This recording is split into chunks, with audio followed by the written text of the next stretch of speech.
مردمی که از مردم مسلمان بیرون از خاندانهاشان در شهرهای دوردست برای پیدا کردن نفقه خانواده سعی دارند، کوشش دارند. خدایا رزقهاشان فراخ و با صحت و سلامت به خاندانشان برسانی. آمین یا رب العالمین. ولی برادرایی که در روسیه کار میکنین یا روسیه میرین، گشته میآیین، من همچه یک برادر شما، همچه یک خیرخواه شما برای شما این قدر گفتنیم که برادر عزیز و گرامی، اگر مبادای خداوند جان شما را در همون سفر گیرد، شما حکم شهید دارین، همچنانی که شهید در راه خدا شما جان به حق تسلیم کردین. به شرطی که اگر شما در همون دولت ها رفته و همون ایمانداری که در همینجا داشتین، همون خداپرستی که در همینجا داشتین، شما همین را در همونجا دوام تین. یکی یکی رفته شما همون زنهای گویم که با قول روسا همون پرستیتوتکه هایی که در کوچه ها هستند، همون فاحشه هایی که در کوچه ها هستند، بعضی هاتان به خاطر که صاحب خانه شوید، بعضی هاتان به خاطر که تسکین شهوت شود، بعضی ها گویم که نمیدانم شاید که وسواس های شیطانی شما در بیشتر غلبه میکند، درو دستی به زنا میزنید، درو همونجا شما ارکگالیک میشوید. بسیاری از جوانای تاجیک میگن، بسیاری تاجیکا را میدانیم که در قطار همون روزهایی که در کوچه ها خواب میکنن، در کوچه ها مینشینن، فرزندای تاجیک هم برابر اونا هستند. برادرای عزیز و گرامی، کوشش کنید که شما برای نفقه میروید، خداوند برای شما رزق ان شاء الله میرساند اگر شما تازه باشین. حتی ببینید همون مردم روس خودش از همین شراب نوشا بیزار شدگیان، برای اونا این خیل کارگر شراب نوش هم در کار نیست.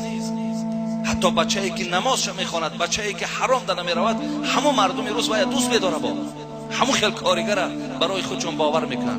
بچه‌ای را میدونم به خدا میگفتن که حتی کلید همون جای پلوهاش در من باور کرده است، در دست من دادگی است. به خاطر که من 5 وقت نماز میخوانم، به خاطر که من خیانت ندارم، در من که نه اولاد نه اجدادش هستم، در من باوری حاصل کرده است. ببینید این باوری را در دل کی در آورد؟ همون خدایی که تو باید عبادت میکنی و ایلا کی تو را باور میکند؟ 10 دین یک سومی روسی در دست نمیتید. همه این به خاطر پاکی شما، به خاطر تازه گشتن شما.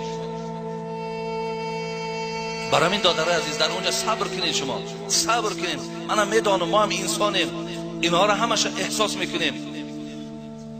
با چشم رسیدن اون زنهای عریانی که در اون دولت ها هستند، اون دیسکا کلوب هایی که زنها مثال عریان در اونجا گویم که رقص و بازی میکنن، در کوچه ها با مبلغ های معینی که نرخ نامی کردگیان، ولی شما که اونجا قطعی گذر کردین، چشم شما که رسید، وسواس شیطان شما را بیشتر به سوی خودش جلب میکند. ولی کوشش کنید این سخنها را در گوشتان گیرین و اراده مستحکم قطعی همون حکم شهیدی که خداوند برای مسافری که فقط در راه درست کار میکند، حلال کار میکند، همین را از بیخکای گوشان دور نکنید. اینجا پدر و مادراتون انتظاره، اینجا در محلداری ها از شما انتظاره، اینجا فرزندکاتون از شما انتظاری دارد. شما رفته در اونجا این مشغولیت ها را که شوین، بعد خدا زده میشوید، بعد دیگه الله که خداوند شما در نظر رحمت ندارد، دیگه آن چیزی که دریاب میکنین دیگه او پولم در دستم باقی نمیمانه. ولی من نو 4-5 روز پیش در دوشنبه مجلس بود، حضور داشتم، 1740 دختری تاجیک ما کسل اسپید چیدگیان، 1740 نفر. ولی بسیارش از همون جمعه آوردن این کسل ها را از مهاجرت.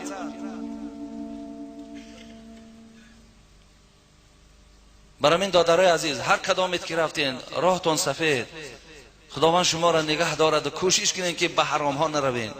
پشیمان میشین به خدا قسم.